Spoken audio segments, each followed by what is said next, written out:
네, 세계기업에 직접 투자하는 해외 직투 NH농협증권 김규배 차장과 얘기를 나눠보도록 하겠습니다. 안녕하십니까? 네, 안녕하세요. 네. 자, 먼저 환율부터 좀 체크 포인트 좀 체크를 해보도록 하죠. 이틀 연속 서울 외환시장에서 지금 환율이 소폭 상승을 하면서 이제 1,010원대 다시 회복을 했습니다. 오늘 전망은 좀 어떻게 보고 계십니까? 네, 말씀하신 바와 같이 1,010원대가 새로운 기준점이 되는 것처럼 보이는 하루였습니다.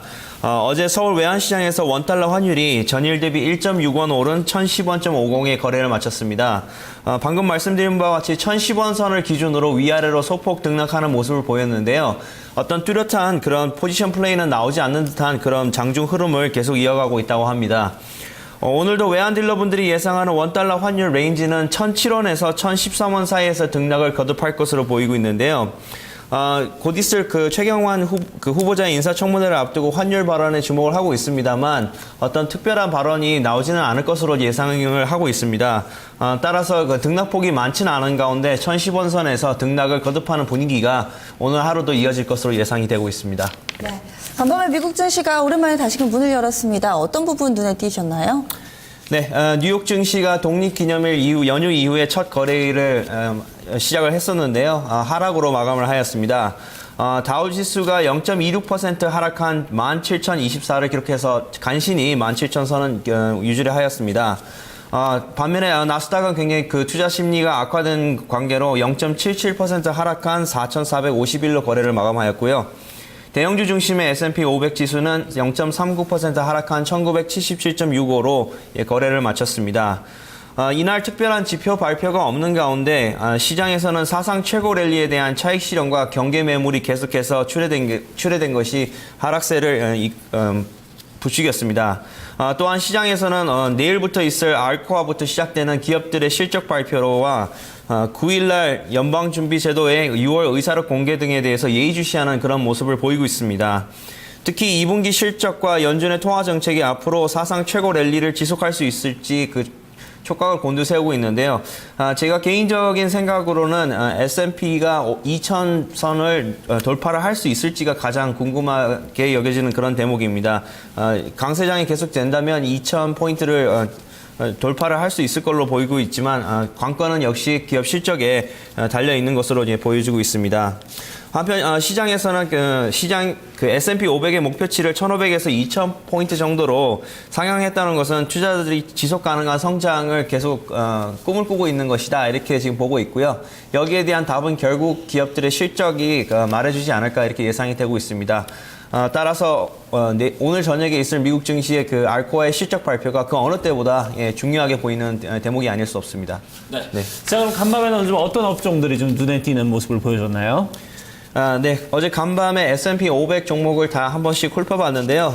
전 업종이 하락을 하였습니다. 그나마 유틸리티 업종이 조금 약간 선방하는 그런 모습을 보여주고 있었습니다. 그렇지만 상승폭은 그렇게 크지는 않고 일부 종목만 개별적으로 움직이는 그런 모습을 유지를 하였습니다. 엔터지 코퍼레이션이 약 1.8% 상승한 것을 비롯해서 엑설런 코퍼레이션이 1.25% 상승하는 그런 모습만 보였고요. 나머지 대부분의 종목들은 0.5% 소폭 상승하는 그런 흐름을 계속 보이고 있습니다. 유틸리티 업종이 상대적으로 조금씩 강한 모습을 보이고 있었는데요. 이러한 추세가 얼마나 이어질지는 사실 알 수는 없습니다. 또한 제 개인적인 생각으로는 기업 실적이 발표가 되면서 어떤 주도 업종에 대한 흐름이 한 번 정도 이렇게 바뀌는 그런 대목이 아닐까 싶습니다. 네. 네. 그럼 대부분의 종목들이 하락하는 하루였는데 그 가운데서도 특징적인 종목 어떤 종목 꼽아오셨나요? 네. 어제 다우의 30 종목 중에 그 존슨앤존슨이 조금 약간 소폭 상승을 하였는데요. 역시 그 S&P 500 종목의 그 중에서 애플이 가장 눈에 띄게 상승을 하였습니다. 애플의 상승 이유는 그 패시픽 크레스트라는 그 시장 조사 업체에서 목표가를 93달러에서 100달러로 상향 조정을 하였습니다. 역시 아이폰 6에 대한 기대감 때문인데요. 이 조사 업체에 의하면 애플의 현재 모습은 여러 가지 강점을 갖고 있으면서 눈에 띄는 약점이 없다라고 이렇게 표현을 하였습니다. 수익적인 성장이라든가 적정한 부채 수준 또는 ROE, 현금 흐름 이 모든 것을 고려했을 때 어떠한 약점도 보이지 않는다면서 목표가를 상향 조정을 하였습니다.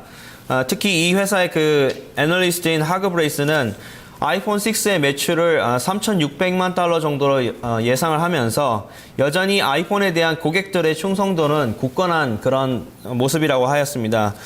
또한 아이폰 6가 새롭게 출시될 경우에 아이폰 6로 교체를 할 수 있는 가능성도 굉장히 높다고 이렇게 전망을 하였습니다. 한편 아이폰 6에 대한 기대감은 충분하지만 9월 달에 있을 아이워치에 대해서는 만약에 그 신선하고 어떤 새로운 그런 것이 없다면 주가 상승에는 오히려 제한적인 발목을 잡을 수 있다, 이렇게도 표현을 하였습니다. 지난 2012년 이래로 애플이 새로운 아이폰 모델을 매년 9월 달쯤에 출시를 하였는데요. 이에 대해서 실적에 대해서는 보통 시장에 관심이 없는 그런 주기를 맞아서 보통 이렇게 출시를 하였습니다. 올해도 이러한 패턴이 비슷할 것으로 예상이 되고 있고, 야후 파이낸스 같은 경우에는 그 애플의 그 수익이 378억 1천만 달러 정도 기록할 것으로 이렇게 예상을 하고 있습니다. 한편 애플의 실적 가이던스는 항상 그 시장의 예상치보다는 조금 적게 이렇게 잡는 경향이 있는데요. 특히 스티브 잡스 사후에 이러한 경향이 굉장히 강해지고 있습니다. 한편 에스모 호레이스는 애플의 3분기 실적을 386억 달러로 예상하면서 회사의 가이던스보다는 조금 높게 잡았는데요. 예상보다는 어닝 서프라이즈가 나올 가능성도 충분히 있다, 이렇게 얘기를 하였습니다. 이러한 뉴스들을 통해서 주가는 기대감으로 2.06% 올라서 95달러 97센트에 마감을 하였습니다. 네. 자, 이렇게 해외 증시 특징 업종을 좀 살펴봤고요. 오늘 저희가 직접 투자할 종목, 지금 워낙에 유명한 중국의 이제 하이얼전자에 대해서 오늘 다뤄주신다면서요? 네, 오늘 말씀드릴 종목은 중국의 하이얼전자입니다. 우리나라로 치면 LG전자와 같은 회사인데요. 중국 본토의 하이얼 그룹의 산하 회사입니다. 홍콩 증권거래소에 상장이 되어 있고, 회사의 주력 상품은 크게 세 가지인데요. 세탁기와 온수기, 그리고 유통 관련된 그런 다양한 서비스를 제공하는 그런 회사입니다. 2010년도부터 회사는 채널 서비스를 선보이면서 이 부분을 굉장히 강화를 하고 있는데요. 중국 내에서는 굿데이 마트라는 그 판매 채널을 세우면서 가장 큰 판매상이 되고 있습니다. 그래서 우리로 치면 LG전자와 하이마트에 약간 섞어놓은 듯한 그런 기업이라고 생각을 하시면 되시는데요. 하이얼그룹의 전신은 중국 정부가 1984년에 세운 칭다오 냉장고 공장입니다. 그래서 냉장고 사업으로 시작을 해서 지금은 종합가전회사로 올라선 회사입니다. 특히 백색 가전 부분에서는 전 세계 1위라고 생각을 하시면 되실 것 같고요. 네. 글로벌 시장 조사 기관인 유럽 모니터 인터내셔널에서 백색 가전 브랜드로는 세계 1위라고 이렇게 선정되기도 하였습니다. 특히 중국 내에서는 하이얼 가전 왕국이라고 통할 정도로 영향력이 굉장히 큰 그런 회사이고요. 160개 나라에 약 58,800개의 판매 네트워크 또한 갖추고 있는 그런 회사입니다. 우리나라에서도 2004년에 하이얼 전자 판매를 세워서 한국 시장에도 진출을 했고요. 부문별 실적을 살펴보면 냉장고와 세탁기, 온수기 부문에서 중국 시장 점유율 1위를 기록하고 있는 회사입니다. 에어컨 부분은 특히 3위를 달리고 있는데요. 최근에 에어컨 부분 실적도 굉장히 가파르게 성장을 하고 있다, 이렇게 보시면 될 것 같습니다.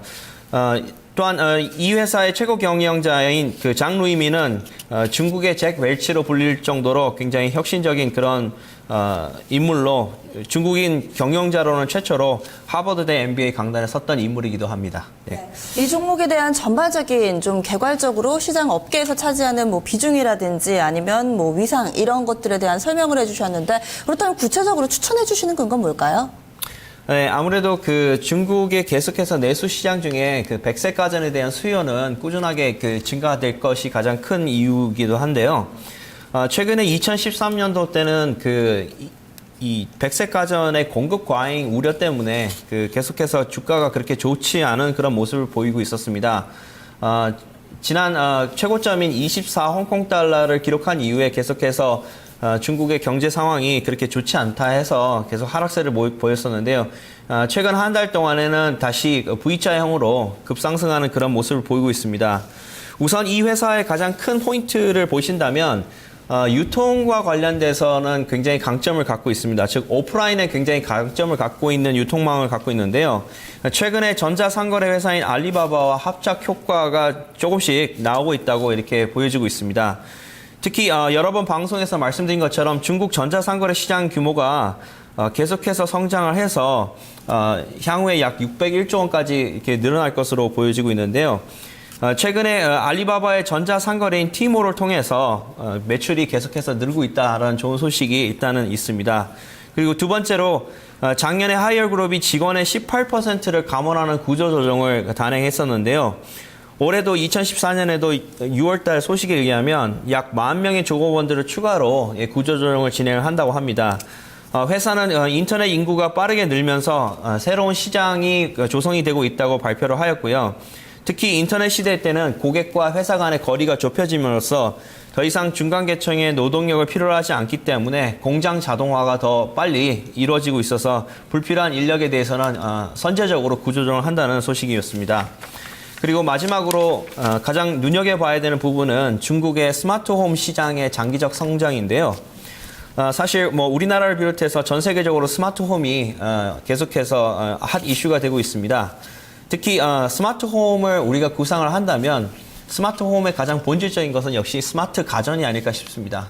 가전기구도 역시 사물 인터넷에 따라서 이용자의 편리하게끔 이렇게 움직여줄 수 있는 그런 부분이 굉장히 중요한데요.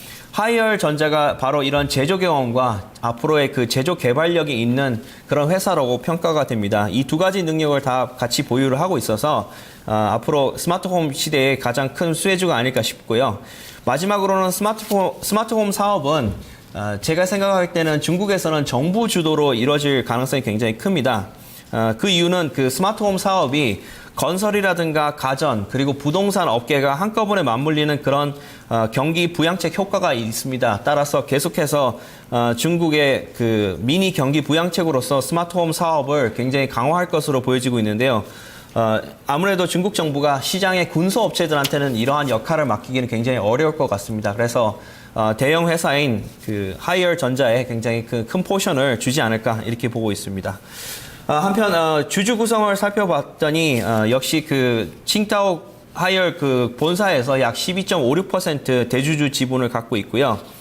하와이 아시아 홀딩스라는 회사가 최근에 약 4천만 주를 추가로 매수를 해서 보유 지분을 약 1.49%까지 늘리고 있습니다. 지금 현재 시장 가격은 어제 약 2.8%가량 상승해서 21.8 홍콩 달러를 기록하고 있는데요. 팩셋에서 바라보는 목표가는 지금 현재 24.9 홍콩 달러로 이렇게 보고 있습니다. 그래서 단기적으로 보신다기보다는 조금 장기적으로 보시면 굉장히 좋은 종목으로 보여질 수 있습니다. 네. 오늘 말씀 고맙습니다. 네, 감사합니다. 네, 오늘 해외직 투 종목 홍콩 증시에 상장되어 있는 하이얼 전자 살펴봤습니다. 세 가지 포인트인데요. 안정적인 유통망 그리고 최근에 단행한 구조조정의 효과, 마지막으로 사물 인터넷과 관련된 성장 기대감이 이 추천 근거였습니다. 지금까지 해외직 투였습니다.